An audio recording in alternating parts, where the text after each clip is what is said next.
नमस्कार दोस्तों, राउज आईएएस के हिंदी डीएनएस में आपका स्वागत है। और आज हम 7 नवंबर 2023 के महत्वपूर्ण खबरों का विश्लेषण करेंगे जो यूपीएससी सिविल सेवा की परीक्षा के लिए महत्वपूर्ण है। तो देखते हैं कि आज हम किन किन खबरों को इस लेक्चर में शामिल करेंगे। देखिए, आज इस लेक्चर में हम 3 खबरों को शामिल करेंगे, जिनमें से 2 खबरें यूपीएससी सिविल सेवा की परीक्षा के लिए मुख्य परीक्षा हेतु महत्वपूर्ण होंगी, जबकि एक खबर को हम प्रारंभिक परीक्षा के अनुरूप पढ़ेंगे। लेकिन यह खबर भी प्रारंभिक एवं मुख्य परीक्षा दोनों के लिए महत्वपूर्ण है, क्योंकि दोनों में ही, प्रारंभिक और मुख्य परीक्षा दोनों में ही इससे प्रश्न पूछे गए हैं विगत वर्षों में। देखिए, जो पहला खबर है वो क्या है? नेट न्यूट्रलिटी, या इसी को हम बोलते हैं इंटरनेट तटस्थता। ये कहां आएगा? तो हमारे सिलेबस में अगर चल के इसको हम देखें, पाठ्यक्रम में देखें तो GS2, देखिए GS2 लेकिन पेपर 3 हो जाएगा, क्योंकि पहला पेपर किसका होता है? निबंध का।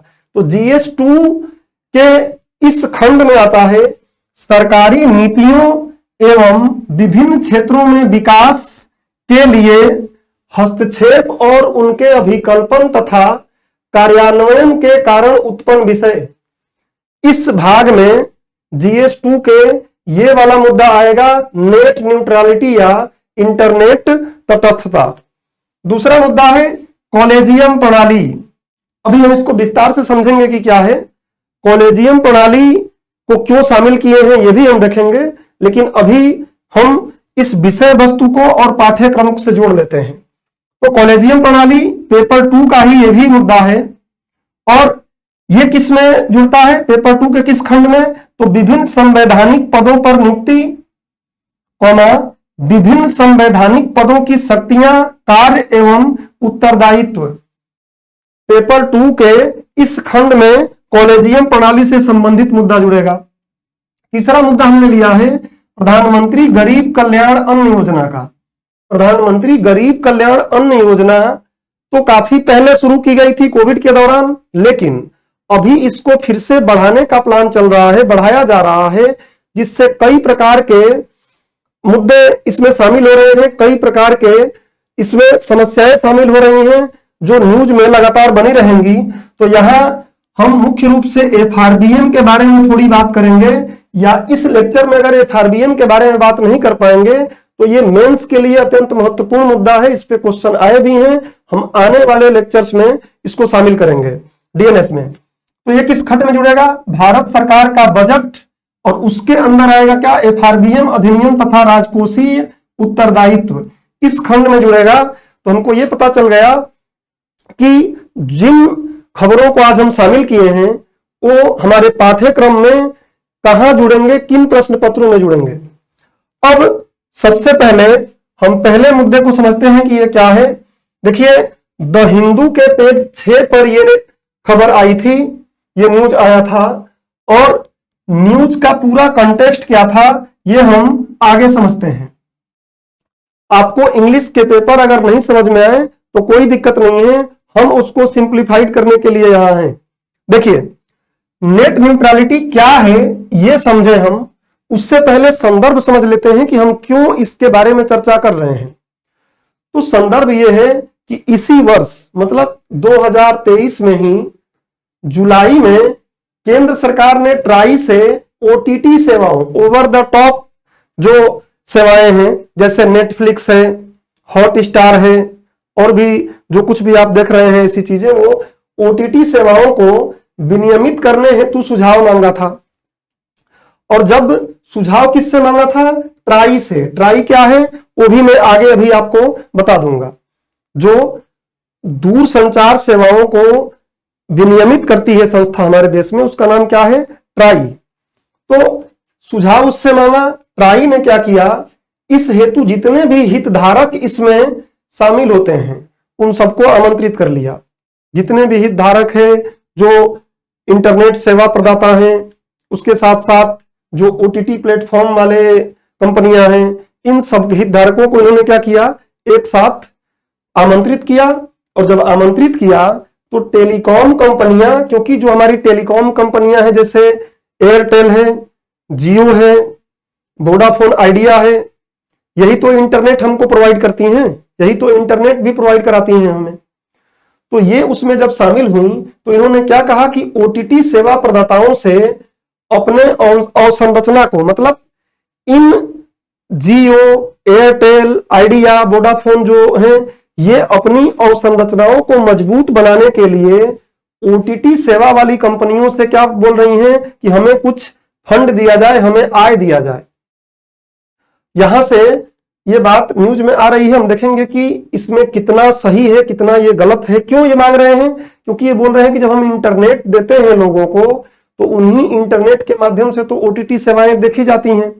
दूसरी बात कि जब हम ओटीटी सेवाओं के लिए आपको जो इंटरनेट चाहिए, उन इंटरनेट के लिए हमें क्या करना पड़ता है, अपने इंफ्रा को मजबूत करना पड़ता है हाई स्पीड का इंटरनेट देने के लिए। तो हाई स्पीड का जब इंटरनेट हम दे रहे हैं आपको, उसके लिए हमको अपने स्पेक्ट्रम को बड़ा करना पड़ता है, स्पेक्ट्रम बड़ा खरीदना पड़ता है, ब्रॉडबैंड बड़ा करना पड़ता है। तो इस हेतु हमें काफी खर्च होता है। इसलिए आप लोग हमें क्या करिए, अपने लाभ को, या हमें लाभ शेयर करिए, हमें फंड दीजिए। ये मुद्दा यहां पे आया। अब इस संदर्भ से क्या विषय उत्पन्न हुआ है, द हिंदू में ये बातें कवर की गई हैं, इसलिए हमने पहले आपको ये बातें संदर्भ के रूप में बता दिया। इससे विषय वस्तु क्या उत्पन्न हो गया है। एक तो ये हो गया कि क्रॉस सब्सिडी। क्रॉस सब्सिडी का मतलब आप समझ रहे होंगे। जैसे पहले एक सिंपल भाषा में क्रॉस सब्सिडी समझ लीजिए। रेलवे में आप देखेंगे कि जो लोग एसी में ट्रेवल करते हैं, उन लोगों से ज्यादा पैसा मान लो लिया जाए, और जो लोग जनरल चीजों में चलते हैं उनको सब्सिडाइज कर दिया जाए। एक तो तरीका ये हो गया। अदरवाइज ऐसा हो सकता है कि हम क्या कर लें, जो माल गाड़ियां हैं उन पर क्या किया जाता है, ज्यादा उनसे पैसे वसूले जाते हैं, और यात्री जो गाड़ी है, पैसेंजर ट्रेन है, उनको क्या किया जाता है, छूट दिया जाता है, उनको फायदा पहुंचाया जाता है। तो उसको बोलते हैं क्रॉस सब्सिडी। मतलब एक वर्ग से ज्यादा पैसे लेना और उसके माध्यम से दूसरे वर्ग को लाभ पहुंचाना या छूट देना। तो इनका यह तर्क है कि आप एक काम कर लीजिए, जो ओटीटी सेवाएं आप अगर देखने जाएंगे, आप हॉटस्टार देख रहे होंगे, अभी इंडिया का और वर्ल्ड कप मैच चल रहा है, इंडियन क्रिकेट टीम भी उसमें खेल रही है। तो आप मैच देखते हैं जब, तो कई बार आप देखते हैं कि एचडी में देखते हैं, अब तो 4K में भी देखने देने लगा है। तो ये एचडी और 4K में जो देख रहे हैं, इनसे ज्यादा पैसा लिया जाए और उस पैसे से क्या किया जाए, इनको फंडिंग किया जाए, ऐसी बातें भी हो रही हैं। और बाकी जो लोग नॉर्मल उस पर देख रहे हैं, नॉर्मल रिजोल्यूशन में देख रहे हैं, उन पर ज्यादा पैसे का बर्डन न डाला जाए, उन पर ज्यादा शुल्क न लगाया जाए। इस तरीके की बातें करके उन्होंने बोला कि क्रॉस सब्सिडी के माध्यम से पैसा जुटाया जाए, और किसको दिया जाए, टेलीकॉम कंपनियों को, मतलब एयरटेल, जियो, वोडाफोन, इनकी बात हो रही है। दूसरा क्या है, तो फिर इससे मुद्दा ये उठ जाता है कि अगर आप किसी एक से ज्यादा पैसा ले रहे हैं, दूसरे से कम ले रहे हैं, तो ये कंपटीशन कमीशन ऑफ इंडिया, प्रतिस्पर्धा आयोग की भूमिका इसमें आ जाएगी। ये तो अनुकूल या एक समान प्रतिस्पर्धा के लिए सही है ही नहीं, तो ये भी एक समस्या उत्पन्न होती है, हम देखेंगे आगे। और दूसरा क्या होता है कि नेट न्यूट्रलिटी का सुनिश्चितीकरण का मुद्दा यहां पे आता है। अब सारा हमें फोकस यही करना है कि नेट न्यूट्रलिटी क्या है, तभी हम समझ पाएंगे कि नेट न्यूट्रलिटी का सुनिश्चितीकरण से क्या फायदे हैं, क्या चुनौतियां हैं, ये बात तभी समझ पाएंगे हम, क्योंकि नेट न्यूट्रलिटी के बारे में पहले समझना जरूरी है। अच्छा, इससे पहले मैं आपको बता दूं कि वर्ष 2016 में नेट न्यूट्रलिटी, नेट तटस्थता बहुत न्यूज में रहा। उस समय हमारी जो संस्था है ट्राई है, कुछ रेगुलेशन भी लेकर आई, लेकिन उसके बाद इतना न्यूज में ये चीजें नहीं रहा है। अब फिर न्यूज में आ रहा है, फिर खबरों में आ रहा है, तो इससे प्रश्न बनने की संभावना रहेगी। तो देखिए, नेट न्यूट्रलिटी है क्या, सबसे पहले परिभाषा समझ लेते हैं। परिभाषा क्या है कि इंटरनेट सेवा प्रदाताओं, इनको हम अक्सर ISP भी बोलते हैं, इंटरनेट सर्विस प्रोवाइडर। तो इंटरनेट सेवा प्रदाताओं, इंटरनेट सेवा प्रदाता अभी हमारे देश में कौन कौन सी हैं, तो अभी मैं बताया कि जियो है, मैं देवनागरी में ही लिख रहा हूं, जियो है, ऐसे ही एयरटेल है, वोडाफोन आइडिया है, ये सब क्या है, इंटरनेट प्रोवाइडर है। तो इंटरनेट सेवा प्रदाताओं द्वारा सामग्री, सामग्री मतलब क्या हो गया कि चाहे वो वीडियो हो, चाहे वो ऑडियो हो, ये क्या है, सामग्री हो, प्लस वीडियो कोई भी हो, चाहे मेरी वीडियो हो, चाहे किसी एक बहुत बड़े व्यक्ति या बहुत बड़े, मान लीजिए प्लेटफॉर्म पर अगर कोई वीडियो हो रही है, तो इस प्रकार के कोई भी सामग्री रहे, वो हमें क्या करना है, एक जैसा उन पे व्यवहार करना है, समझना है। स्रोत चाहे वो कहीं से भी आ रही हो, और गंतव्य की परवाह किए बिना, कहां वो जाएगी इसकी परवाह किए बिना सभी प्रकार के इंटरनेट ट्रैफिक से समान रूप से व्यवहार करना ही क्या है, नेट न्यूट्रलिटी है। मतलब हमें यह नहीं सोचना है कि सामग्री क्या है, ऑडियो है या वीडियो है, यह हमें नहीं सोचना है, प्लस वो वीडियो किस प्रकार की है। हालांकि हम आगे देखेंगे चुनौतियों में कि जैसे पोर्न साइट्स हैं, उन पर जरूर नेट न्यूट्रलिटी नहीं होनी चाहिए, उन पर नेट तटस्थता नहीं होनी चाहिए, लेकिन वो आगे की बात है। किसी प्रकार की सामग्री हो, स्रोत चाहे कहीं से भी वो आ रही हो, चाहे कहीं से भी आ रही हो, कहीं स्रोत मतलब चीन से आ रही हो, चाहे इंडिया के किसी भी जगह से आ रही हो, वो स्रोत के आधार पर भी उसको क्या करना है, बैन नहीं करना है, उसको रोकना नहीं है। प्लस गंतव्य चाहे वो कहीं भी जा रही हो, किसी भी जगह पे जा रही हो, इन तीनों को ध्यान में रखते हुए हमें क्या करना है, इंटरनेट सर्विस प्रोवाइडर को क्या करना है, एक समान व्यवहार करना है। ऐसा नहीं करना है कि आप YouTube पर अगर कोई वीडियो देख रहे हैं, अगर YouTube पर कोई वीडियो देख रहे हैं, तो वहां पर कम इंटरनेट के माध्यम से ही बहुत आसानी से चल रहा है बिना बफरिंग के, लेकिन कहीं और अगर यही वीडियो देख रहे हैं, इसी प्रकार का वीडियो देख रहे हैं, तो वहां बफरिंग होने लगी, तो फिर क्या करेंगे आप, इसको छोड़कर यहां चले जाएंगे देखने के लिए, तो इसको फायदा पहुंच जाएगा। ऐसा नहीं होना चाहिए। दूसरी चीज और समझ लीजिए, समझ लीजिए ई शॉपिंग का मुद्दा है।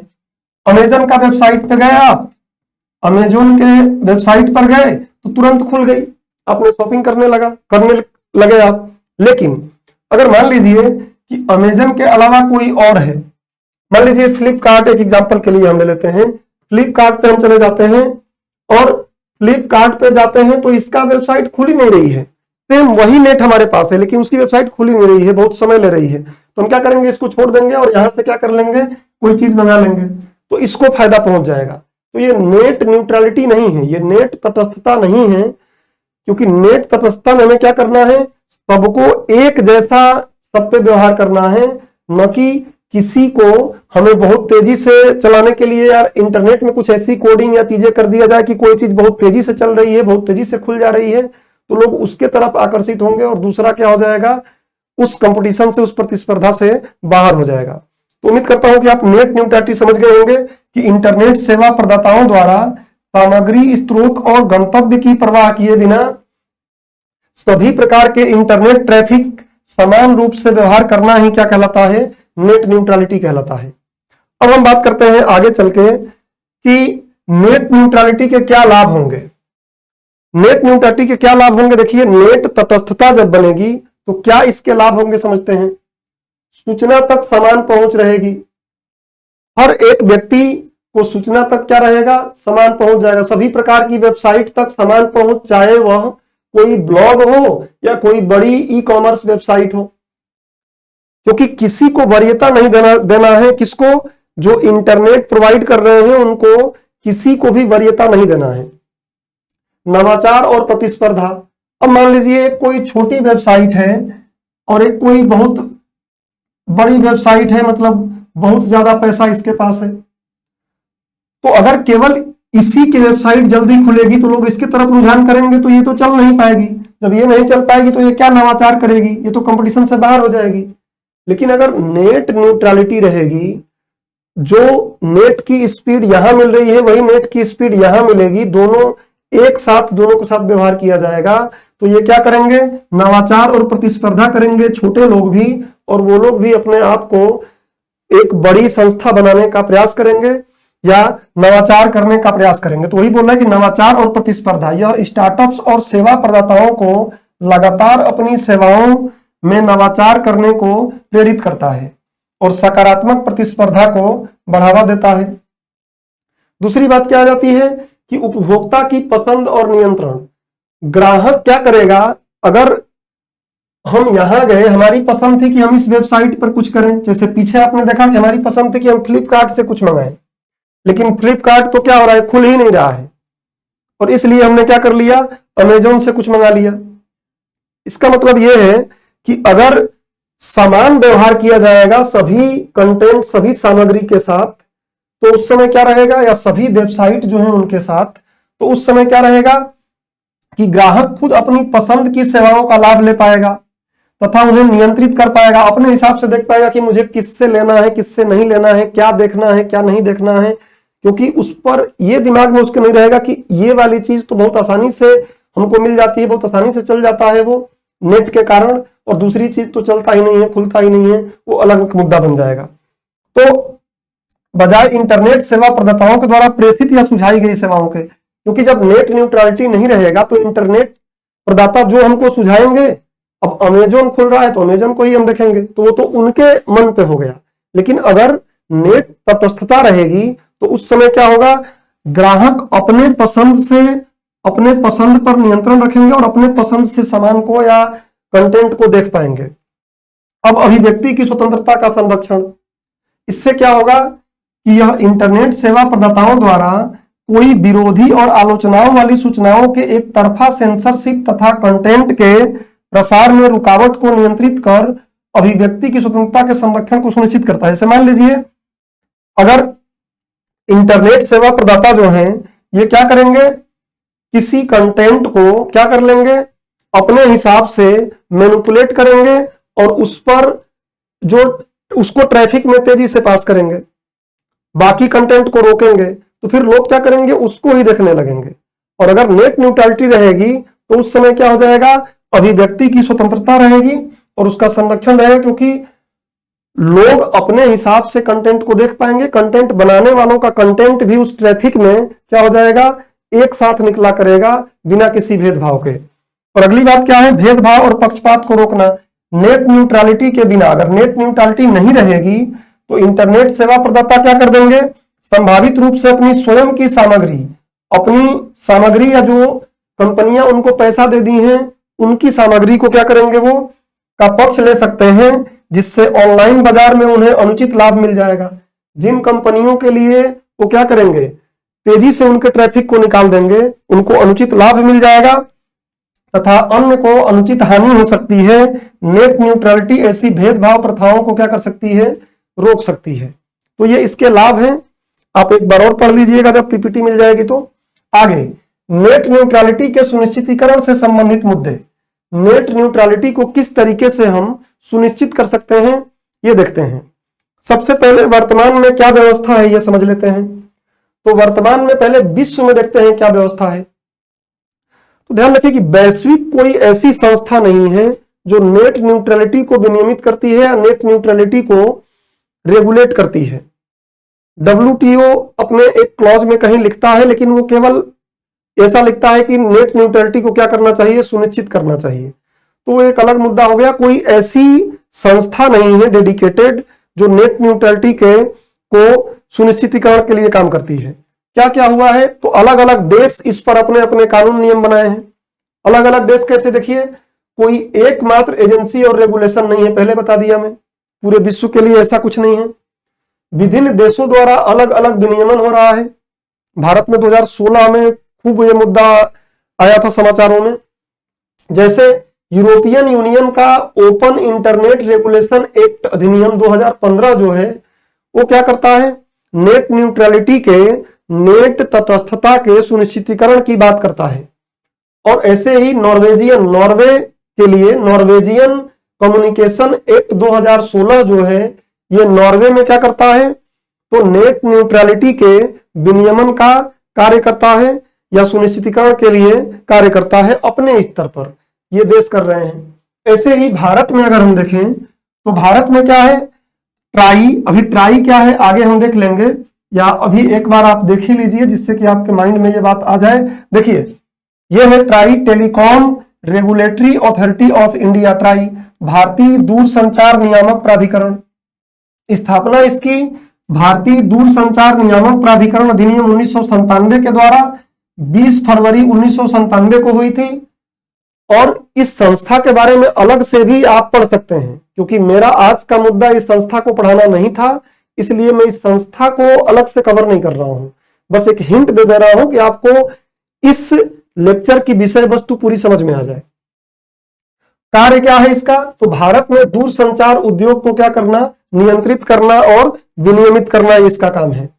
ऐसे ही भारतीय प्रतिस्पर्धा आयोग की बात मैं पीछे किया था, तो भारतीय प्रतिस्पर्धा आयोग के लिए आप देखेंगे तो इसका स्थापना भारतीय प्रतिस्पर्धा अधिनियम 2002 के माध्यम से 2009 में इसको गठित किया गया है। आयोग को अधिनियम 2002 में आया था। इसके पहले MRTP अधिनियम हुआ करता था, उसको रिप्लेस करके यह अधिनियम लाया गया था। तो वो अर्थव्यवस्था का एक मुद्दा है, जब कभी आएगा तो हम देखेंगे। इसका कार्य क्या है? तो प्रतिस्पर्धा पर प्रतिकूल प्रभाव डालने वाले अभ्यासों को समाप्त करना। कोई अगर एकाधिकार करने का प्रयास कर रहा है या इस तरीके से कार्य कर रहा है कि दूसरे लोग उसमें प्रतिस्पर्धा से बाहर हो जाएं, तो उन अभ्यासों को समाप्त करने का ये आयोग प्रयास करता है। तो टेलीकॉम रेगुलेटरी अथॉरिटी के बारे में इतना ही हमको जानना था।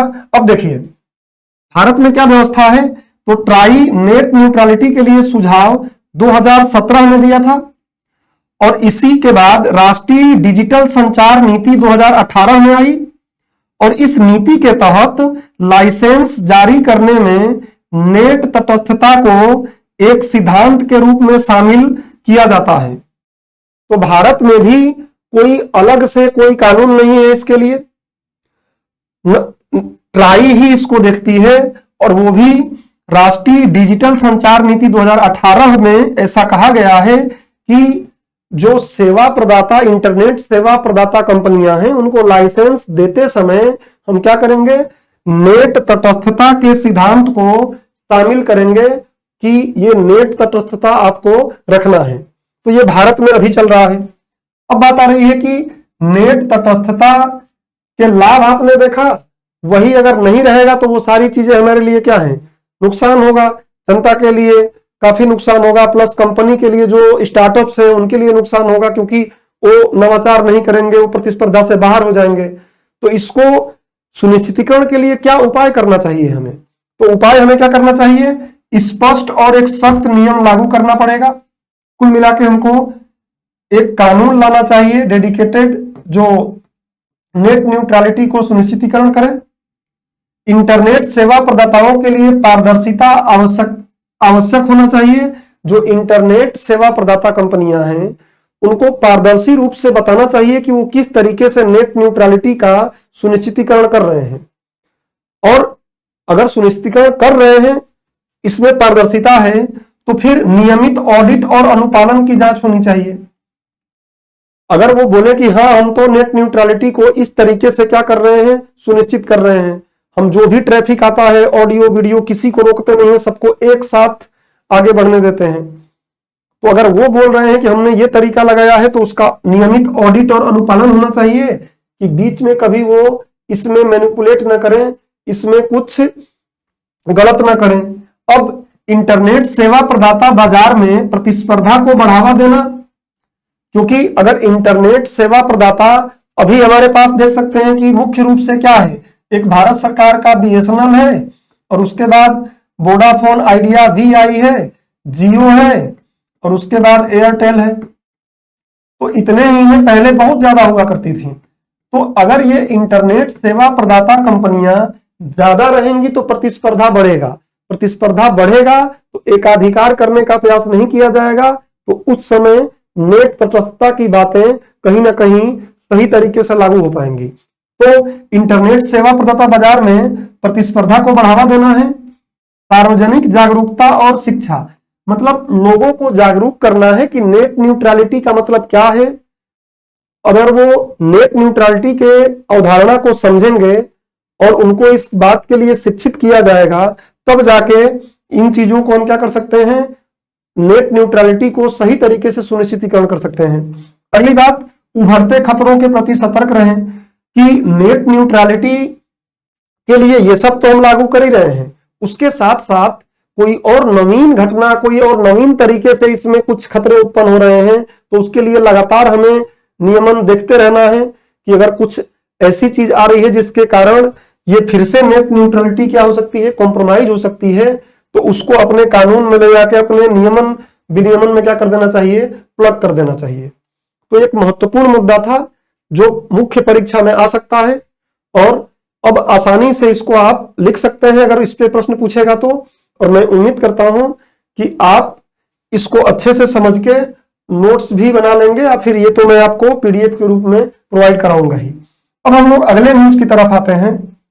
ये मैंने आपको बता दिया कंपटीशन कमीशन ऑफ इंडिया के बारे में। अब थोड़ी हम बात करते हैं, द हिंदू के पेज 10 पर एक न्यूज आया था, हालांकि ये तो सभी समाचार पत्रों में आया था इस बार, आज के समाचार पत्रों में, कि कॉलेजियम ने क्या किया है, अभी कॉलेजियम जो हमारा सुप्रीम कोर्ट में न्यायाधीशों की टोटल संख्या 34, उसमें से कितने हैं, 31 लोग, अभी 31 न्यायाधीश उसमें हैं, कार्यरत हैं, 3 लोग नहीं हैं। उन 3 लोगों के लिए क्या किया गया है, हमारी जो कॉलेजियम है उसने रेकमेंड किया है 3 उच्च न्यायालय के न्यायाधीशों को सुप्रीम कोर्ट के न्यायाधीश की नियुक्ति हेतु।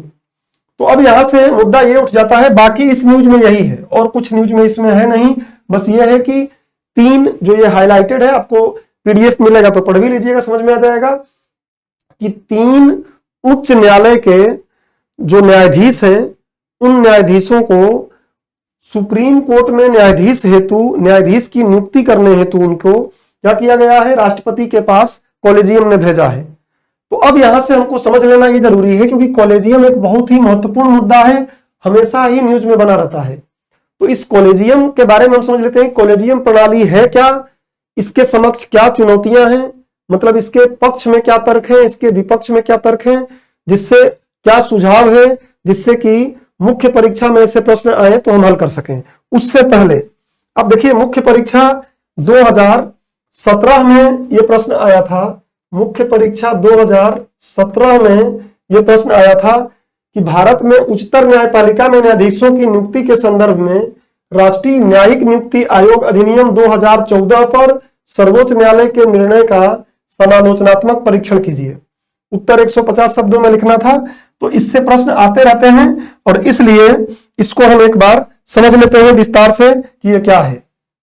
देखिए, सबसे पहला मुद्दा हमें यह जानना है कि कॉलेजियम प्रणाली है क्या। तो देखिए, कॉलेजियम प्रणाली क्या है, तो यह भारत में सर्वोच्च न्यायालय और उच्च न्यायालय के न्यायाधीशों की नियुक्ति, 1 मिनट में पेन ले लूं, उसके बाद फिर आगे की बात करते हैं। तो ये सर्वोच्च न्यायालय में देखिए, ये सर्वोच्च न्यायालय और उच्च न्यायालय के न्यायाधीशों की नियुक्ति और स्थानांतरण सुनिश्चित करने की एक प्रणाली है। सबसे पहले अगर आपको लिखना रह जाए कि कॉलेजियम प्रणाली क्या है, तो आप यही बताएंगे कि यह भारत में सर्वोच्च न्यायालय और उच्च न्यायालय के न्यायाधीशों की नियुक्ति और स्थानांतरण, नियुक्ति और उसके साथ साथ स्थानांतरण, ट्रांसफर करने की, सुनिश्चित करने की एक प्रणाली है। दूसरी बात, इस प्रणाली का उल्लेख न तो भारतीय संविधान में है और न ही संसद द्वारा निर्मित किसी कानून या अधिनियम में है। तो यही बड़ा महत्वपूर्ण मुद्दा है कि इस पद्धति का कहीं भी उल्लेख नहीं है, ना तो संविधान में है और न ही किसी अधिनियम में है। तो ये आया कहां से, तो हम देखेंगे अभी आगे कि किस तरीके से इसका विकास हुआ है। उच्चतम न्यायालय के कॉलेजियम की अध्यक्षता भारत के मुख्य न्यायाधीश करते हैं।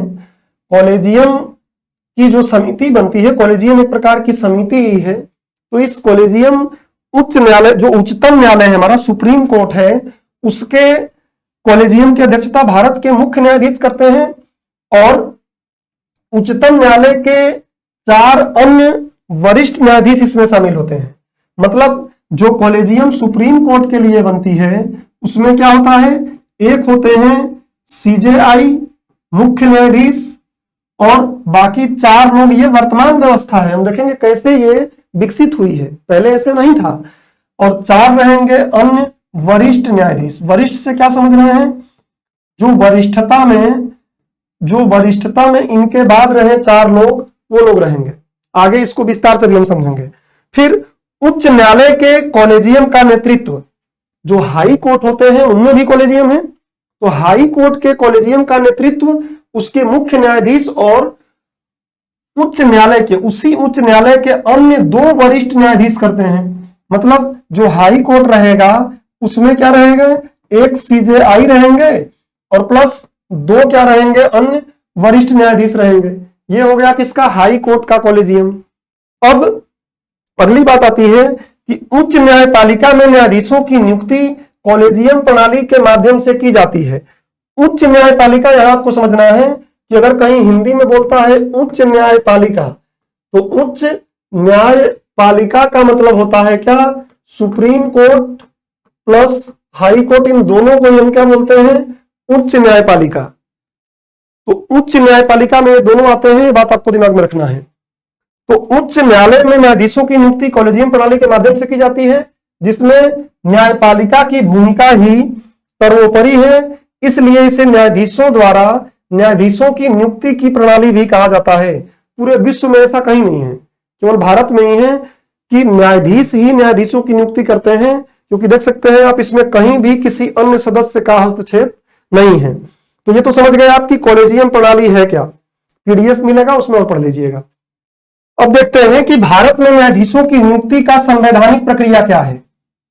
देखिए अभी तो हमने समझ लिया कि कॉलेजियम प्रणाली क्या है, तो अब हम समझते हैं कि भारत में न्यायाधीशों की नियुक्ति का संवैधानिक प्रक्रिया क्या है। तो ध्यान रखिए, भारतीय संविधान के अनुच्छेद 124(2) में किसका, सुप्रीम कोर्ट मतलब सर्वोच्च न्यायालय के न्यायाधीशों की नियुक्ति का प्रावधान है, और अनुच्छेद 217 में किसका है, तो जो उच्च न्यायालय है, हाई कोर्ट है, उसके न्यायाधीशों की नियुक्ति का प्रावधान है। तो ये आपको दिमाग में रखना है। दूसरी बात कि सर्वोच्च न्यायालय की पहले हम बात कर लें, तो सर्वोच्च न्यायालय के मुख्य न्यायाधीश व अन्य न्यायाधीशों की नियुक्ति राष्ट्रपति करेगा। किसमें लिखा है, ये संविधान में लिखा है, ध्यान रखिएगा, मैं संविधान में क्या व्यवस्था है उसकी बात कर रहा हूं। अब बात कर रहा है कि जब राष्ट्रपति मुख्य न्यायाधीश को नियुक्त करेंगे, तो राष्ट्रपति सर्वोच्च न्यायालय व उच्च न्यायालयों के कुछ न्यायाधीशों से परामर्श करेंगे। अब ध्यान रखिएगा कि ये बोल रहा है कि सर्वोच्च न्यायालय और उच्च न्यायालय के कुछ न्यायाधीशों से परामर्श करेंगे। कितने न्यायाधीशों से करेंगे इसकी बात नहीं किया गया है, हालांकि कितने न्यायाधीशों से यह स्पष्ट नहीं है, क्योंकि संविधान में यही बात लिखी है कि अगर मुख्य न्यायाधीश की नियुक्ति की जा रही है तो राष्ट्रपति को सर्वोच्च न्यायालय और उच्च न्यायालयों के कुछ न्यायाधीशों से परामर्श करना पड़ेगा। कितने न्यायाधीशों से परामर्श करना है ये स्पष्ट नहीं है। अगली बात, जब राष्ट्रपति सर्वोच्च न्यायालय के अन्य न्यायाधीशों की नियुक्ति करेंगे तो उन्हें सर्वोच्च न्यायालय के मुख्य न्यायाधीश से, ये ध्यान रखना है और ये अनिवार्य ध्यान रखना है कि मुख्य न्यायाधीश की जब नियुक्ति कर रहे थे, किसके, सर्वोच्च न्यायालय के, सर्वोच्च न्यायालय की ही बात कर रहे हैं, तो उस समय क्या करना है, उच्चतम न्यायालय के, सर्वोच्च न्यायालय के और उच्च न्यायालयों के कुछ न्यायाधीशों से परामर्श करेंगे। लेकिन मान लीजिए मुख्य न्यायाधीश की नियुक्ति हो चुकी है, अन्य न्यायाधीशों की नियुक्ति करना है, तो उस समय उनको क्या करना है, सर्वोच्च न्यायालय के मुख्य न्यायाधीश से अनिवार्य रूप में क्या करना है, परामर्श करना ही होगा। यहां एक शब्द हमको दिमाग में रख लेना है, क्या, कंसल्ट। मैं देवनागरी में लिखता हूं कंसल्ट, और आगे यही बात क्या जाएगा, कंकरेंस। कंकरेंस, तो कंकरेंस और कंसल्ट, इन दोनों में क्या डिफरेंस है हम आगे देखेंगे। इसका मतलब होता है सहमति, इसका मतलब हो जाएगा सहमति, और इसका मतलब होता है सुझाव। इसका मतलब होता है क्या, सुझाव। ये बातें आगे अभी आएंगी, ध्यान रखिएगा। यहां कंसल्ट की बात हो रही है, परामर्श करना होगा। इसके अतिरिक्त अगर राष्ट्रपति चाहे तो अन्य न्यायाधीशों से भी परामर्श ले सकते हैं। समझ गए आप ये वाली बात कि अगर मुख्य न्यायाधीश के अलावा किसी की नियुक्ति हो रही है न्यायाधीश की, तो मुख्य न्यायाधीश से तो अनिवार्य रूप से लेना है सलाह, लेकिन राष्ट्रपति चाहे तो अन्य न्यायाधीशों से भी सलाह ले सकते हैं। अगली बात, उच्च न्यायालय की क्या प्रावधान है, हम लोग शॉर्ट में बात करेंगे जिससे कि अपने मेन मुद्दे पर आ सकें। देखिए, उच्च न्यायालय के न्यायाधीशों की नियुक्ति राष्ट्रपति द्वारा सर्वोच्च न्यायालय के मुख्य न्यायाधीश एवं संबंधित राज्य के राज्यपाल से परामर्श लेकर किया जाएगा। यह दिमाग में आपको रखना है कि सर्वोच्च न्यायालय के मुख्य न्यायाधीश और उस राज्य के राज्यपाल के परामर्श से किया जाएगा। अगला, उच्च न्यायालय के मुख्य न्यायाधीश के अलावा किसी अन्य न्यायाधीश की नियुक्ति के संबंध में संबंधित न्यायालय के मुख्य न्यायाधीश से भी परामर्श करना होगा। तो ये सुप्रीम कोर्ट में जैसे बात हुई यहां पे सर्वोच्च में, वैसे यहां भी है कि अगर हमको मुख्य न्यायाधीश के अलावा किसी अन्य न्यायाधीश की नियुक्ति करना है उच्च न्यायालय में, तो उस समय उसी कोर्ट के मुख्य न्यायाधीश की भी सलाह लगेगी, सहमति नहीं सलाह, ऐसा संविधान में लिखा है। अब आगे हम बात करते हैं, तो संविधान की पद्धति है। अब भारत में कॉलेजियम पद्धति का विकास कैसे हुआ यह समझते हैं। पृष्ठभूमि समझिए क्या हो रहा है। सबसे पहले तो यह समझ लीजिए कि जब तक इंदिरा गांधी के प्रधानमंत्रित्व काल से पहले, मतलब 1973 से पहले जो संविधान में लिखी गई बात है उसी के अनुसार सर्वोच्च न्यायालय और उच्च न्यायालय के न्यायाधीशों की नियुक्ति होती रही थी, और मुख्य न्यायाधीश के लिए एक तरीका बना लिया गया था कि जो सबसे वरिष्ठ न्यायाधीश रहेंगे उनको मुख्य न्यायाधीश बनाया जाएगा। यह पद्धति विकसित हो गई थी। तो हम देखते हैं कि क्या हुआ है, विकास कैसे हुआ। संविधान के लागू होने के पश्चात 1960 के दशक तक जवाहरलाल नेहरू एवं लाल बहादुर शास्त्री के प्रधानमंत्रित्व काल में मुख्य न्यायाधीशों की नियुक्ति के लिए वरिष्ठता के नियम का पालन किया गया एवं संवैधानिक प्रक्रिया से ही न्यायाधीशों की नियुक्ति होती रही, अभी जो मैं बताया। फिर इंदिरा गांधी के प्रधानमंत्रित्व काल में सर्वोच्च न्यायालय के मुख्य न्यायाधीश की नियुक्ति में वरिष्ठता के नियम का 2 बार उल्लंघन किया गया। ये वरिष्ठता का नियम का उल्लंघन ही कहीं ना कहीं कॉलेजियम सिस्टम के उद्भव का कारण बनेगा। देखिएगा, वर्ष 1973 में 3 वरिष्ठ न्यायाधीशों, अब देखिए यहाँ पे केशवानंद भारती जी का जो केस हुआ था, वाद हुआ था, वो आ जाएगा, लेकिन उसकी बात हम यहां नहीं करेंगे। उस केस में, केशवानंद भारती केस में संविधान संशोधन से भी एक मुद्दा था कि संविधान संशोधन का कितना अधिकार है संसद का, इस पर बात आई थी। मूल अधिकार, मूल ढांचा का सिद्धांत उसी समय आया था।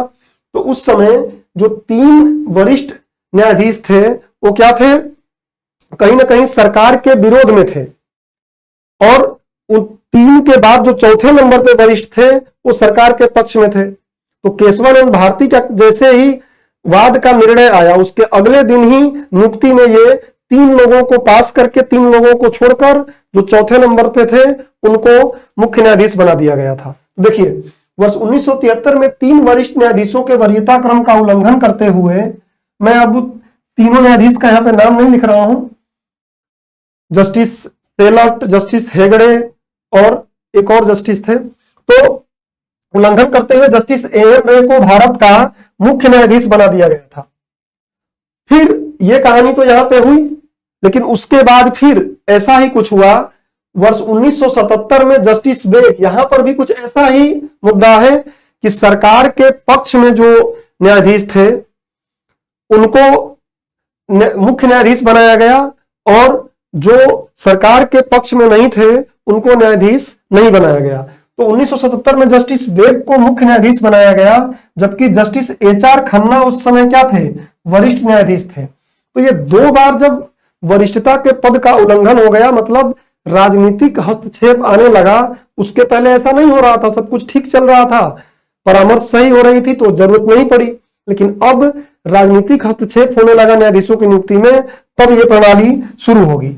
इसके पश्चात न्यायाधीशों की नियुक्ति से संबंधित 4 वादों के माध्यम से, वाद मतलब यहां पे केस, 4 केसेस के माध्यम से क्रमशः रूप में कॉलेजियम पद्धति अस्तित्व में आई। वो 4 वाद कौन कौन से हैं जल्दी देख लेते हैं हम। एक को बोलते हैं प्रथम न्यायाधीशवाद, आप किताबों में 3 ही पढ़ते होंगे। चौथा एनजेक वाला मुद्दा है, अभी हम देखेंगे। तो एसपी गुप्ता बनाम भारत संघ 1981 की बात है। इसे न्यायाधीशों के स्थानांतरण का मामला भी कहा जाता है। इसमें सर्वोच्च न्यायालय के 7 न्यायाधीशों की पीठ ने 4-3 के बहुमत से निर्धारित किया कि अनुच्छेद 124 में वर्णित परामर्श शब्द का अर्थ सहमति से नहीं है तथा यह परामर्श राष्ट्रपति पर बाध्यकारी नहीं है। देखिए, यहां पर बस इन सभी मुद्दों में एक ही बात चलेगी कि क्या जो 124 में लिखा है वो सलाह है या फिर वो सहमति है, कंसल्टेशन है या फिर कॉन्करेंस है। इन दोनों की ही बात चलेगी। संविधान में सलाह लिखा है, न्यायाधीश बोल रहे थे कि क्या ये सहमति है, क्या कंकरेंस हो जाएगा, मतलब जो न्यायाधीश या न्यायपालिका जो बोलेगी, कॉलेजियम जो बोलेगा वही मानना पड़ेगा राष्ट्रपति को। कॉलेजियम खैर अभी आया नहीं है, देखिए। तो ये बात हो गया। दूसरा वाद आया, मतलब पहले वाद में बात क्लियर हो गई, संविधान वाली ही, कि सलाह है, सहमति नहीं है, ये बात क्लियर हो गया। दूसरा वाद आया, supreme court advocates on record association बनाम भारत संघ 1993।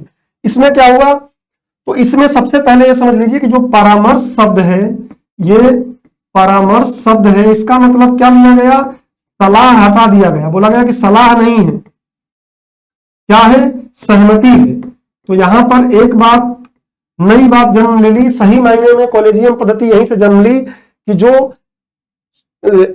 जजों की नियुक्ति के लिए राष्ट्रपति सलाह लेते हैं, वो सलाह नहीं है बल्कि न्यायाधीशों की सहमति है। न्यायाधीश सहमत होंगे तभी होगा, नहीं तो नहीं होगा। तो देखिए क्या लिखा गया है इसमें, सर्वोच्च न्यायालय अनुच्छेद 124 में वर्णित परामर्श शब्द का अर्थ सहमति बताया।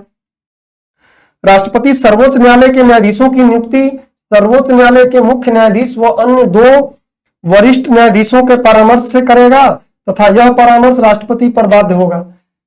बाध्य क्योंकि सहमति हो गई तो बाध्य होगा। और होगा कैसे, तो अब नियुक्ति करने के लिए सर्वोच्च न्यायालय के मुख्य न्यायाधीश जो रहेंगे सीजेआई, और इसके साथ साथ प्लस 2 वरिष्ठ रहेंगे, 2 लोग वरिष्ठ रहेंगे, इनको मिलाकर कॉलेजियम बनेगा। इसी को कॉलेजियम कहा गया कि ये 3 लोग मिलकर क्या करेंगे, किसी भी न्यायाधीश को नियुक्त करने के लिए राष्ट्रपति के पास भेजेंगे और राष्ट्रपति को उससे सहमत ही होना पड़ेगा, क्योंकि परामर्श शब्द का मतलब क्या है, सहमति है, कंकरेंस है। और अगली बात क्या आई, जब इस प्रकार का कोई परामर्श दिया जाएगा तो प्राइमेसी प्रिंसिपल का सिद्धांत लागू होगा। अब प्राइमेसी प्रिंसिपल का सिद्धांत मतलब क्या है कि सर्वोच्च न्यायालय के मुख्य न्यायाधीश की सहमति अनिवार्य होगी। प्राइमेसी प्रिंसिपल दिमाग में रखिएगा कि अगर ये 2 जो जज हैं, ये अगर ना भी बोल दें और अगर सीजेआई हाँ बोल दें तो बस ये काम कंप्लीट हो जाएगा, मान लिया जाएगा कि हाँ, मतलब इस कॉलेजियम की सहमति कॉलेजियम ने भेजा है उस न्यायाधीश के नाम को और राष्ट्रपति को मानना पड़ेगा। मतलब कुल मिलाके जो सीजेआई हैं, मुख्य न्यायाधीश हैं सुप्रीम कोर्ट के, उनकी शक्ति एकदम ही एक तरीके से ऐसा हो गई कि वही नियुक्त करने वाले अंतिम व्यक्ति हैं, सारा शक्तियां उन्हीं के मुट्ठी में आ गई। उसके बाद क्या हुआ, सर्वोच्च न्यायालय के मुख्य न्यायाधीश की नियुक्ति वरिष्ठता के नियम के आधार पर होगी। ये बनाया कि फिर मुख्य न्यायाधीशों का क्या होगा, तो बोले कि मुख्य न्यायाधीशों के लिए तो क्या होगा, वरिष्ठता का आधार ही चलता रहेगा, जो सबसे वरिष्ठ न्यायाधीश है वही मुख्य न्यायाधीश बनेगा। कॉलेजियम यहां पे आ गया। अब आता है तीसरा न्यायाधीशवाद। तीसरा न्यायाधीशवाद में समस्या ये हो गई थी कि अब नियुक्ति का पूरा खेल किसके हाथ में आ गया था, तो सीजेआई सर्वोच्च न्यायालय के मुख्य न्यायाधीश के हाथ में आ गया था। तो उस समय हमारे राष्ट्रपति थे के.आर. नारायणन। के.आर. नारायणन जी ने अपने जो अनुच्छेद, भारतीय संविधान का अनुच्छेद 143 के तहत एक परामर्श मांगे और उस परामर्श में उन्होंने पूछा कि क्या जो सलाह शब्द है, इस सलाह का मतलब सलाह से ही लिया जाए या फिर इसको सहमति के तौर पे लिया जाए। तो ये केस था, इसलिए इस केस का हम नाम नहीं देते। वर्ष 1998 में तत्कालीन राष्ट्रपति के.आर. नारायणन अनुच्छेद 143 के तहत सर्वोच्च न्यायालय के से कुछ प्रश्न पूछे, जिनमें सबसे प्रमुख यही था कि मुख्य न्यायमूर्ति अपने वरिष्ठतम सहयोगी न्यायाधीशों से विचार विमर्श किए बिना सलाह भेजे तो क्या सरकार के लिए उसे मानने की बाध्यता है। राष्ट्रपति के इस प्रश्न पर सलाह देने के लिए 9 न्यायाधीशों की संविधान पीठ गठित की गई और उसने सर्वसम्मति से कुछ मार्गदर्शक सिद्धांत निर्धारित किए। वर्तमान में इन्हीं सिद्धांतों के अनुसार न्यायाधीशों की नियुक्ति की जाती है। तो शुरू में मैंने आपको बोला कि वर्तमान में मुख्य न्यायाधीश प्लस 4 वरिष्ठतम न्यायाधीश का जो कॉलेजियम है यहीं से आया। तो ये केस था। क्या इसमें सुझाव आया कि मुख्य न्यायमूर्ति को सर्वोच्च न्यायालय के 4 वरिष्ठ न्यायाधीशों के मंडल, यहां से कॉलेजियम आ गया, से परामर्श करके ही राष्ट्रपति के पास सिफारिशें भेजनी चाहिए। राष्ट्रपति के पास सिफारिश भेजेंगे, लेकिन मुख्य न्यायाधीश रहेंगे और प्लस 4 वरिष्ठ न्यायाधीश रहेंगे। अभी इसमें एक भावी जो सीजेआई है उनकी भी बात आएगी, आगे देखेंगे। अगला बोल रहा है कि न्यायाधीशों के इस मंडल में भावी मुख्य न्यायमूर्ति भी अनिवार्य रूप से शामिल होने चाहिए। ये कैसे समझेंगे? जैसे मान लीजिए कि ये CJI है और उसके बाद ये 4 लोग हैं, और मान लीजिए कि ये 4 लोगों का ही जो कार्यकाल है वो इतना, जैसे ये मान लीजिए कि 6 महीने में रिटायर होंगे, लेकिन ये इन चारों लोग का जो कार्यकाल है वो क्या हो जाएगा, 6 महीने से पहले ही खत्म हो जाएगा।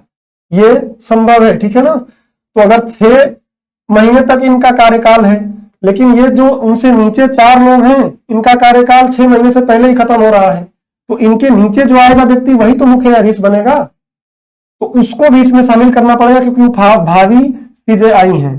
तो ये बात हो गया कि न्यायाधीशों के इस मंडल में भावी मुख्य न्यायमूर्ति भी अनिवार्य रूप से शामिल होना चाहिए। अगला, कॉलेजियम में शामिल सभी न्यायाधीशों की सलाह लिखित होनी चाहिए, मौखिक नहीं। यह महत्वपूर्ण मुद्दा है कि लिखित सलाह होनी चाहिए, मौखिक सलाह नहीं होनी चाहिए। उसके बाद मुख्य न्यायमूर्ति को अपनी सिफारिश के साथ साथ अन्य न्यायाधीशों की लिखित सिफारिशें भी सरकार को भेजनी है। ऐसा नहीं कि मुख्य न्यायमूर्ति केवल भेज देंगे तो काम बन जाएगा, जो अभी द्वितीय न्यायाधीशवाद में हम देख रहे थे, यहां पे उनकी शक्तियों को कम किया गया। फिर कॉलेजियम द्वारा दिए गए परामर्श को राष्ट्रपति मानने के लिए बाध्य होगा, मतलब उसने क्या माना, सहमति ही माना है, यदि कॉलेजियम ने सम्यक प्रक्रिया का, ड्यू प्रोसेस का पालन किया हो। अब ड्यू प्रोसेस क्या है वो अभी समझते हैं, 1 मिनट बाद, पहले ये समझ लीजिए कि यदि सरकार सिफारिश किए गए किसी व्यक्ति को न्यायाधीश नहीं नियुक्त किए जाने के संबंध में मुख्य न्यायमूर्ति के पास कोई सूचना, तथ्य, सामग्री भेजती है तो उस पर कार्यवाही करने के लिए भी मुख्य न्यायमूर्ति को कॉलेजियम से विचार करना होगा। मतलब अगर केंद्र सरकार बोल रही है कि जिन व्यक्तियों को आप मुख्य न्यायाधीश या न्यायाधीश बनाने के लिए हमारे पास नाम भेजे हो, उनके पास हमारे पास कुछ ऐसी सूचना, तथ्य, सामग्री है, तो ऐसा नहीं कि केवल CJI ही देखेंगे और बोल देंगे कि हाँ ठीक है या नहीं है, उसमें कॉलेजियम के लोगों से भी सलाह लेंगे। अब सम्यक प्रक्रिया क्या है ये समझ लीजिए। सम्यक प्रक्रिया मतलब कि निर्णय बहुमत के आधार पर लिया जाना चाहिए, मतलब 1 + 4 लोग हैं, 1, 2, 3, 4, ये CJI हैं, तो बहुमत कैसे होगा, 5 लोगों का बहुमत क्या हो जाएगा, 3। तो 5 लोगों के बहुमत में क्या करना है, ध्यान रखिएगा कि 1 CJI इसमें कंपलसरी है होना, 1 मुख्य न्यायाधीश का होना इसमें क्या है, कंपलसरी है, अनिवार्य है।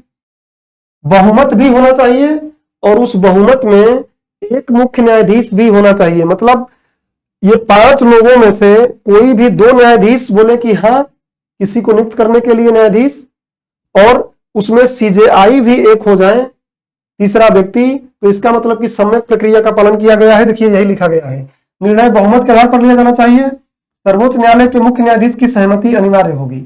अब कॉलेजियम प्रणाली के पक्ष एवं विपक्ष में तर्क देख लेते हैं, क्योंकि मुख्य परीक्षा में यही काम का होगा। पक्ष में तर्क क्या है कि न्यायपालिका को राजनीति से स्वतंत्र बनाती है कॉलेजियम प्रणाली, इसमें राजनीतिक हस्तक्षेप नहीं हो पाता क्योंकि कार्यपालिका का इसमें कोई रोल नहीं है, तो सुचारू रूप से न्यायपालिका में नियुक्ति होती रहती है और राजनीतिकरण नहीं होता, जो कि इंदिरा गांधी के प्रधानमंत्रित्व काल में हुआ था। अगला, न्यायपालिका को कार्यपालिका व विधायिका के प्रभाव से अलग करती है, अर्थात यह शक्ति के पृथक्करण के सिद्धांत के नियम को सुनिश्चित करती है। हमारे संविधान में शक्ति का पृथक्करण का सिद्धांत है और उसको क्या करती है, यह सुनिश्चित करती है।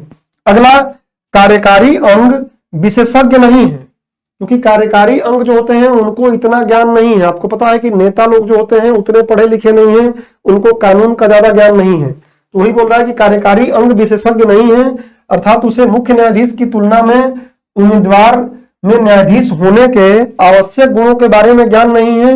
अतः कॉलेजियम प्रणाली यह सुनिश्चित करती है कि योग्य व्यक्ति ही उच्च न्यायालय और सर्वोच्च न्यायालय में न्यायाधीश के पद पर बैठे, क्योंकि न्यायाधीश लोगों को इसके बारे में अच्छा ज्ञान है और इसलिए योग्य व्यक्ति ही न्यायपालिका में आएंगे, ये सुनिश्चित होता है, क्योंकि कार्यपालिका के पास उतना अनुभव, उतना ज्ञान नहीं है।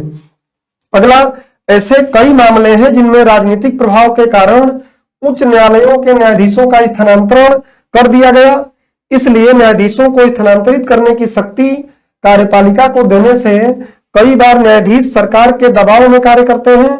यह प्रणाली इस दोष को समाप्त करेगी या करती है। क्योंकि अगर कार्यपालिका के पास इनका स्थानांतरण का अगर शक्ति रहेगा तो फिर ये कहीं ना कहीं कार्यपालिका के दबाव में कार्य करेंगे, और इसलिए ये क्या करती है, उन चीजों से भी न्यायपालिका को बचाती है। तो ये पक्ष में तर्क है, ये इसके पक्ष की बात है। अब विपक्ष में क्या तर्क है? पूरे विश्व में कहीं भी ऐसा नहीं होता कि न्यायाधीश ही न्यायाधीश की नियुक्ति करें। तो पहली बात तो यह कि यह प्रणाली सर्वोच्च न्यायालय के न्यायाधीश पद के लिए उम्मीदवारों के चयन में कोई दिशा निर्देश प्रदान नहीं करती है। समझ लीजिए कि आखिर में हमने किस मेरिट पर इनको नियुक्त किया है, ये नहीं बताते, जिसके कारण यह भाई भतीजावाद और पक्षपात के लिए व्यापक गुंजाइश पैदा करती है, जिसके कारण योग्य उम्मीदवार न्यायाधीश के रूप में नियुक्त नहीं हो पाते। और ये सही भी है। आप जाके देखेंगे हमारे न्यायपालिका में तो एक ही घर के या एक ही खानदान के बहुत से लोग न्यायाधीश हैं। तो इससे भाई भतीजावाद चलता है, क्योंकि उम्मीदवारों के चयन में कोई दिशा निर्देश प्रदान नहीं होता है। न्यायालय में पहले से कई मामले लंबित हैं, उनके पास सीमित समय है। नियुक्ति के लिए अगर उन्हीं को शक्ति दी जाएगी तो न्यायपालिका पर क्या होगा, बोझ पड़ेगा। भाई न्यायालय में इतने पेंडेंसी है, उन पेंडेंसी पे वो काम करें। नियुक्ति पर भी अगर वो दिमाग लगाएंगे तो कहीं ना कहीं वो जो पेंडेंसी लंबित मामले हैं और बढ़ते रहेंगे, प्लस उन पर बोझ पड़ेगा नियुक्ति भी देखेंगे तो। एक तो मुद्दा ये है। अगला, यह प्रणाली नियंत्रण एवं संतुलन के सिद्धांत के विरुद्ध है। चेक एंड बैलेंस, हमारे संविधान में बात की जाती है चेक एंड बैलेंस की न्यायपालिका के कार्यों को बैलेंस करती है कौन, विधायिका, विधायिका को कार्यपालिका। इस तरीके से एक बैलेंस का सिद्धांत है, उस बैलेंस के सिद्धांत के ये विरुद्ध है। और अगला, विश्व के अन्य किसी भी देश में इस प्रकार की प्रक्रिया नहीं है जिसमें न्यायाधीश ही न्यायाधीश को नियुक्त करते हैं। पारदर्शिता का अभाव है, हमको पता ही नहीं चल पाता, जनता को तो पता ही नहीं चलता कि किस तरीके से नियुक्ति हुई है। दूसरा, किसी भी अन्य संस्था के प्रति उत्तरदायित्व तो नहीं है, क्योंकि खुद ही नियुक्त कर लेते हैं तो किसी अन्य संस्था के प्रति उत्तरदायित्व तो नहीं है इनका। तो ये विपक्ष में तर्क है। अब बात करते हैं हम लोग कि कॉलेजियम प्रणाली को समाप्त करके एक नया प्रावधान लाने का प्रयास हुआ। इसी पर प्रश्न आया है 2017 वाला। वर्ष 2014 में 99वें संविधान संशोधन के माध्यम से राष्ट्रीय न्यायिक नियुक्ति आयोग लाने का प्रयास किया गया था। राष्ट्रीय न्यायिक नियुक्ति आयोग एक अध्यक्ष और 5 सदस्यों से मिलकर बन रहा था। उसके बाद देख लेते हैं कि इसके अध्यक्ष भारत के मुख्य न्यायाधीश होंगे तथा सदस्यों में सर्वोच्च न्यायालय के 2 वरिष्ठ न्यायाधीश, भारत के विधि मंत्री तथा 2 प्रख्यात न्यायविद होंगे। मुद्दा यहां पे उलझ गया था कि इसके अध्यक्ष जो ये समिति बनेगी, न्यायिक नियुक्ति समिति, इसको NJAC, ठीक है, नेशनल जुडिशियल अपॉइंटमेंट कमिटी। तो इसमें क्या था, एक अध्यक्ष थे और 5 सदस्य। अध्यक्ष में मुख्य न्यायाधीश थे, ये तो ठीक है। सदस्यों में सर्वोच्च न्यायालय के 2 वरिष्ठतम न्यायाधीश थे, सर्वोच्च न्यायालय के 2 वरिष्ठतम न्यायाधीश, और भारत के विधि मंत्री थे, और 2 प्रख्यात न्यायविद थे। अब 2 प्रख्यात न्यायविद कौन होंगे, क्या होंगे, ये एक मुद्दा था। आगे देखेंगे, प्रख्यात न्यायविदों को एक त्रिसदस्यीय समिति द्वारा मनोनीत किया जाएगा। जो ये प्रख्यात न्यायविद हैं, इनको 3 सदस्यीय समिति द्वारा मनोनीत किया जाएगा, जिसमें मुख्य न्यायाधीश होंगे, भारत के मुख्य न्यायाधीश मतलब सर्वोच्च न्यायालय के मुख्य न्यायाधीश, प्रधानमंत्री होंगे तथा लोकसभा में विपक्ष के नेता या सबसे बड़े दल के नेता होंगे। इस समिति में यही लोग मिलकर इन 2 सदस्यों को क्या करेंगे, 2 प्रख्यात सदस्यों को फाइनलाइज करेंगे कि किनको इसमें रखना है, और वो आगे भेजेंगे इस निर्णय को। निर्णय हेतु 5 सदस्यों की सहमति अनिवार्य होगी। इसमें टोटल कितने लोग हैं, देखिए 5 सदस्य और 1 अध्यक्ष। तो निर्णय हेतु 5 सदस्यों की सहमति अनिवार्य होगी। 2 या अधिक सदस्यों की असहमति पर उम्मीदवार का नाम राष्ट्रपति को नहीं भेजा जा सकता। अगर 5 सदस्य बोल देते हैं किसी उम्मीदवार के लिए कि हाँ इसको न्यायाधीश बनाया जाएगा, तब तो मामला ठीक है। अदरवाइज अगर ऐसा होता है कि 2 या 2 से अधिक लोग बोलते हैं कि नहीं ये नाम राष्ट्रपति के पास नहीं भेजना है, तो उस समय उस व्यक्ति का या उस व्यक्ति को न्यायाधीश के रूप में आगे नाम नहीं बढ़ाया जाएगा इस समिति द्वारा। अब यहीं से बात आता है कि चतुर्थ न्यायाधीशों का वाद क्या है। इस वाद में मतलब इसको सुप्रीम कोर्ट ने क्या किया, इस समिति को या इस संविधान संशोधन को नलिफाई कर दिया था, शून्य घोषित कर दिया था। तो इसी को हम बोलते हैं चतुर्थ न्यायाधीशों का वाद 2015 में हुआ। इस वाद में सर्वोच्च न्यायालय ने 99वां संविधान संशोधन 2014 तथा राष्ट्रीय न्यायिक नियुक्ति आयोग अधिनियम 2014 को असंवैधानिक घोषित कर दिया। अतः कॉलेजियम प्रणाली को समाप्त करके न्यायाधीशों की नियुक्ति की एक नई प्रणाली विकसित करने के विधायिका के इस प्रयास को न्यायपालिका ने क्या कर दिया, अमान्य घोषित कर दिया। और न्यायपालिका ने बोला कि जो अब तक चल रहा था वही चलेगा, कॉलेजियम प्रणाली ही चलेगा। और तर्क ये दिया गया कि न्यायपालिका की स्वतंत्रता क्या है, मूल ढांचे का एक हिस्सा है और इसलिए यह संविधान संशोधन नहीं हो सकता है, ये इसको अमान्य घोषित कर दिया गया। अब बात आती है आगे कि निष्कर्ष क्या होना चाहिए। तो हमें सुझाव देना चाहिए। सुझाव के लिए देखिए कि न्यायिक नियुक्ति के सभी प्रक्रियाओं में कुछ फायदे और नुकसान हो सकते हैं, इसलिए किसी विशेष प्रणाली को सर्वश्रेष्ठ नहीं माना जा सकता है। इसके बावजूद नियुक्ति प्रणाली में जनता का विश्वास बनाए रखने और न्यायिक स्वतंत्रता सुनिश्चित करने के लिए आयोग प्रणाली शायद बहुत अधिक प्रभावी तंत्र है। जो आयोग बनाया जाएगा, इस आयोग में जैसे अभी हम देख रहे थे कि क्या रहेंगे, एक सीजेआई रहेंगे और 5 सदस्य रहेंगे, जिसमें से हमने देखा था कि एक भारत के विधि मंत्री रहेंगे, 2 वरिष्ठतम न्यायाधीश रहेंगे सर्वोच्च न्यायालय के, और उसके बाद 2 प्रख्यात विद्वान रहेंगे जिनको एक त्रिसदस्यीय समिति द्वारा क्या किया जाएगा, नामित किया जाएगा। तो इस प्रकार का एक आयोग पद्धति सही है, इसमें सुधार कर लेना है हमको। कैसे सुधार कर लेना है? तो यहां पर जो प्रख्यात विद्वान हैं, यहां पर या तो जो सेवानिवृत्त न्यायाधीश है वही रखे जाएं, सेवानिवृत्त न्यायाधीश रखे जाएं, या ये विधि मंत्री जो है यहां पर भी अगर कोई समस्या है तो विधायिका और न्यायपालिका को मिलके कुछ ऐसा व्यवस्था करना चाहिए कि वो क्या हो जाए, आयोग प्रणाली लागू हो जाए। अभी इस पे थोड़ी सहमति बन भी रही है, शायद भविष्य में हमें देखने को मिले। पढ़ लेते हैं एक बार। हालांकि इस तंत्र की प्रभावशीलता सुनिश्चित करने के लिए आयोग की प्रकृति में प्रतिनिधि मूलक होना चाहिए।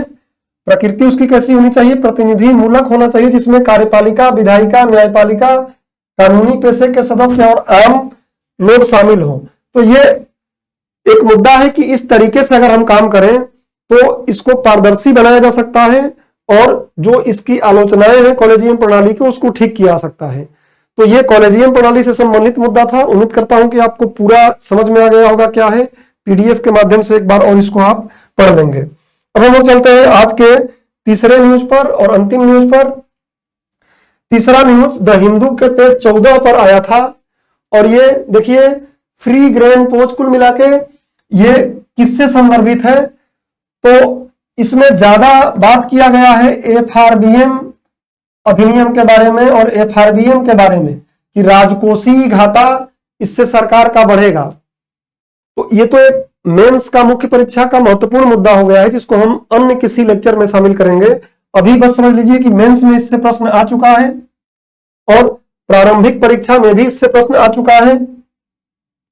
और प्रधान ये इस योजना की बात की जा रही है। शुरू में मैंने आपको बता दिया कि इस योजना को और बढ़ाया जा रहा है और समय के लिए, क्योंकि ये कोविड के दौरान आई थी। यहीं से बात उठ रहा है कि इससे क्या होगा, तो राजकोषीय घाटे में वृद्धि हो जाएगी, मुद्रास्फीति बढ़ने की संभावना रहेगी और निर्यात पर नकारात्मक प्रभाव पड़ेगा, क्योंकि इससे वैसे भी भारत सरकार गेहूं और कुछ चीजों के निर्यात को रोक के रखी थी।